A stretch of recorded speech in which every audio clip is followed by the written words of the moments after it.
Hello guys and welcome back to this series of fundamental stock analysis.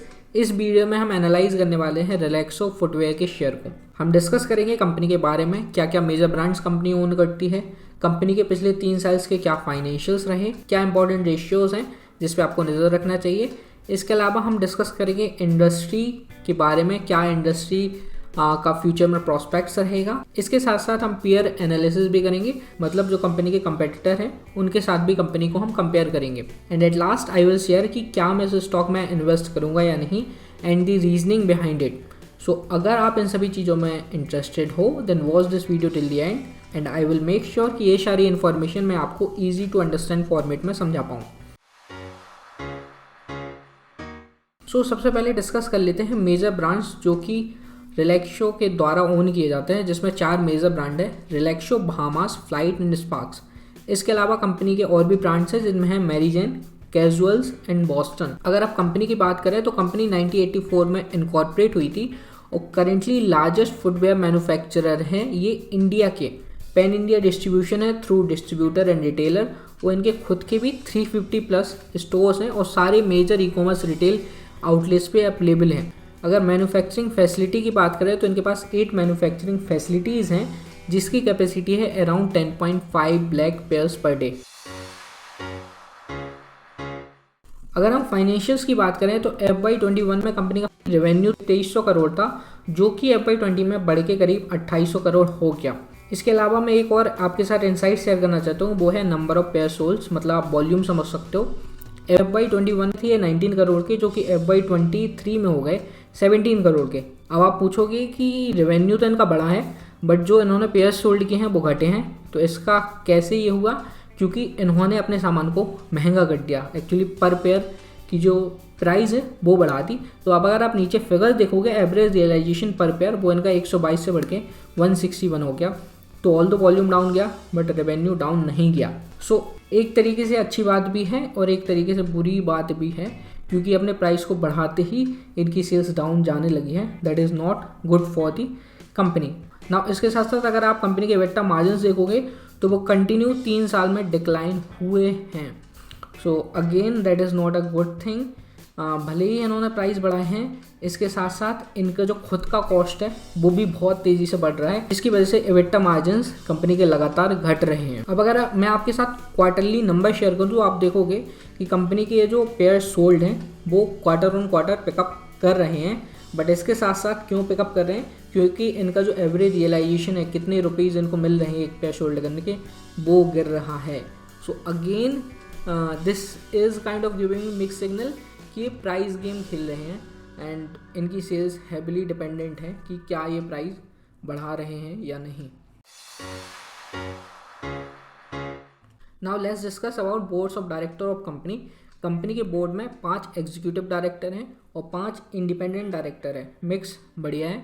अगर managing director की बात करें तो वो हैं रमेश कुमार दुआ सर। इन्होंने कंपनी स्टार्ट की थी, इनके पास 47 ईयर का एक्सपीरियंस है। आपकी स्क्रीन पे लिस्ट शो हो रही होगी, उसमें जितने भी कंपनी के बोर्ड ऑफ डायरेक्टर में मेंबर्स हैं सबके पास एक बढ़िया एक्सपीरियंस है, जो कि कंपनी के लिए एक प्लस पॉइंट है। नाउ अब इंडस्ट्री हाइलाइट्स की बात करते हैं तो इंडिया का फुटवेयर मार्केट साइज है, उसकी जो ग्रोथ प्रिडिक्टेड है वो है 15 से 17% की। That is very good growth. But ये ग्रोथ हमें इस कंपनी में देखने नहीं मिली है, क्योंकि आप ध्यान रखना ये कंपनी बहुत ज़्यादा ऑलरेडी ग्रो कर चुकी है, बहुत ज़्यादा बड़ी कंपनी है। तो यहाँ पे ये वाली ग्रोथ एक्सपेक्ट करना I think is not reasonable, right. अब सेकंड एक और मेरे पास स्टैटिक्स है, वो ये कहती है कि इंडिया में जो पर पेयर कंजम्पशन है वो है करीब करीब 2 पेयर का। एक साल में हम 2 पेयर खरीदते हैं, जबकि वर्ल्ड एवरेज है करीब 3 पेयर का और डेवलप्ड कंट्री में 6 पेयर। डेवलप्ड कंट्री का एवरेज तो हम मैच नहीं कर पाएंगे, बट आई थिंक कि हम 3 पेयर तक जा सकते हैं। We can come into global average. जैसे जैसे हमारा कंजम्पशन बढ़ रहा है, this will also give boost to this footwear industry. So I think footwear industry की ओवरऑल ग्रोथ तो बहुत अच्छी होने वाली है in the coming years, due to the fact कि हमारा कंजम्पशन कंटिन्यूसली बढ़ रहा है and there is still a gap between us and developed countries and global average. Now peer comparison की बात करें तो आपके सामने आ रही होंगी 7 कंपनियां। तो ये जो सेल्स ग्रोथ आपको फिगर्स दिख रहे होंगे ये कंपाउंडेड सेल्स ग्रोथ फिगर है।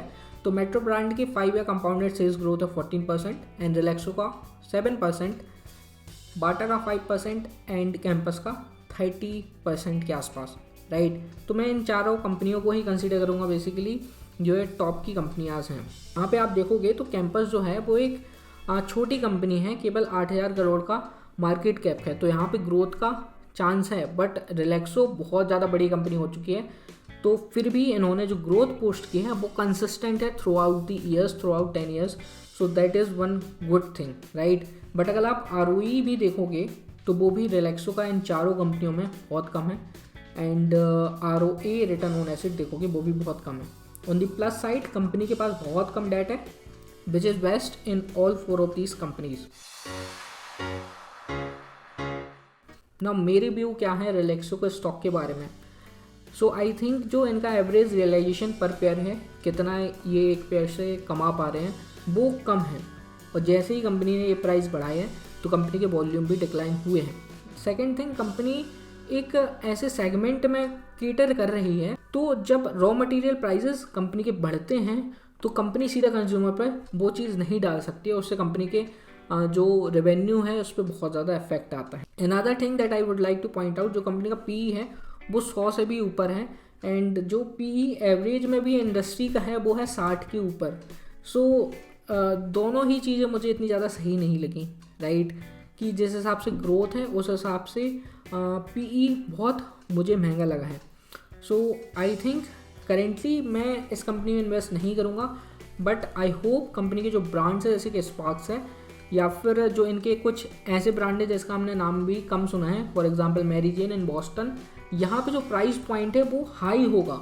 तो अगर कंपनी इस सेगमेंट में ग्रो करती है तो कंपनी एवरेज रियलाइजेशन पर पेयर अपना ग्रो कर सकती है, कंपनी के EBIT मार्जिन्स ग्रो हो सकते हैं and then I think tremendous growth यहाँ पे आ सकती है।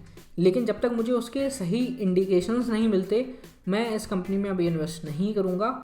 और मैं आपको ये नहीं कह सकता कि आप इन्वेस्ट करो या ना कहो, you should use this information as kind of research जो मैंने की है and then do your own research. अगर आपको ये वीडियो अच्छी लगी हो तो इस वीडियो को लाइक करें और इस चैनल को सब्सक्राइब कर लें ताकि आगे आने वाली वीडियोस की आपको नोटिफिकेशंस मिलती रहे।